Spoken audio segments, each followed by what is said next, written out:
Welcome to BBC London, I'm Luxmy Gopal. The world's biggest city centre triathlon has taken place in the capital today. Challenge London saw triathletes ride by landmarks including Big Ben and the London Eye. 5,000 people took part in the event at the Excel Centre in London's Docklands, from elite athletes to those trying it out for the first time. Nikki Ford reports. Some of the world's best triathletes descended on Docklands to race the Challenge London Triathlon.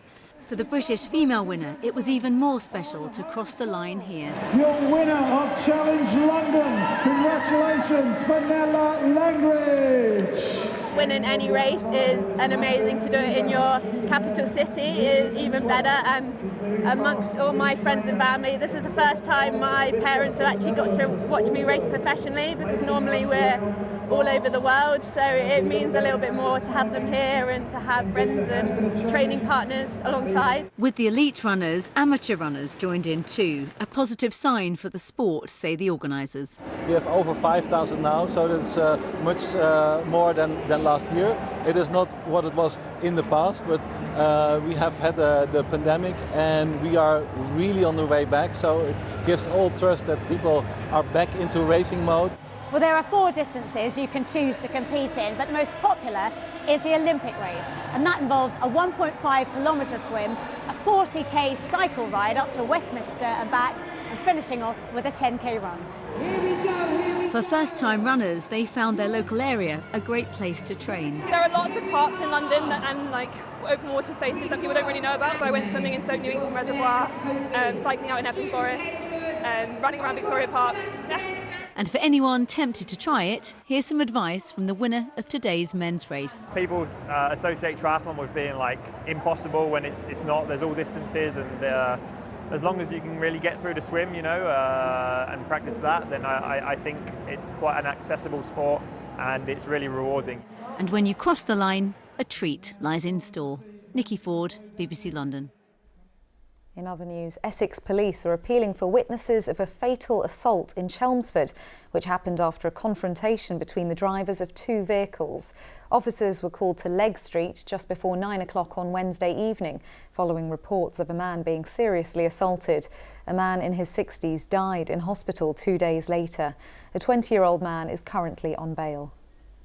Tottenham Hotspur hosted their final pre-season friendly match against Ukrainian side Shakhtar Donetsk this afternoon. Match tickets were distributed to displaced Ukrainian families across North London, with children leading the teams out. Harry Kane scored 4 goals in a 5-1 win.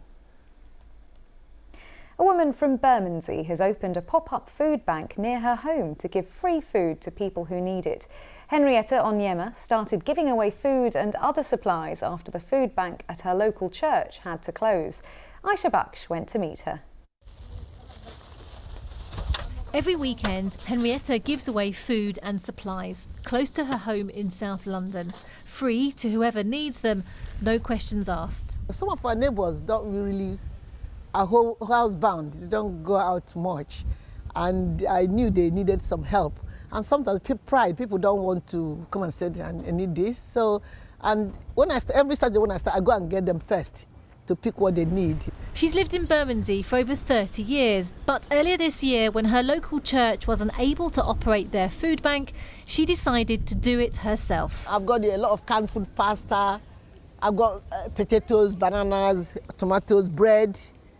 She started out buying things with her own money, and now she receives donations from local people and supermarkets. She is an incredible woman who has at her heart really the need of people, and she's always concerned with neighborhood, everything with the community, for the good of others. It pleases your heart when you've done something good for people. But everybody should help each other in this world. God has made the world so beautiful, because if you have 3 potatoes and someone don't have it, or you have 1. It's not going to make you poor. It's not going to make you to...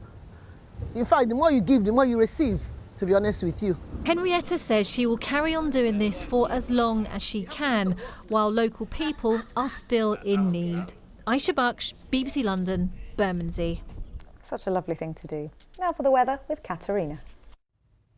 Hello there. It has felt quite breezy out there today, but those winds easing out there tonight. Largely dry conditions with lengthy clear skies, and under those clear skies our temperatures will fall away to around 8 to 10 degrees. So a bit on the cool side into Monday morning, but a dry, bright start to the day with plenty of sunshine. More cloud through the afternoon, any showers around will clear by the end of the day, and we're looking at highs tomorrow of around 21 in Celsius, and fast forward to Thursday we could be seeing highs of around 26 in Celsius. And just before we go, if you've got any questions on the ULEZ scrappage scheme, do get in touch with us. You can email hellobbclondon@bbc.co.uk. We'll try and get answers for you on our programme at 6:30 tomorrow. We'll be back after the news at 10. Have a very good evening. Goodbye.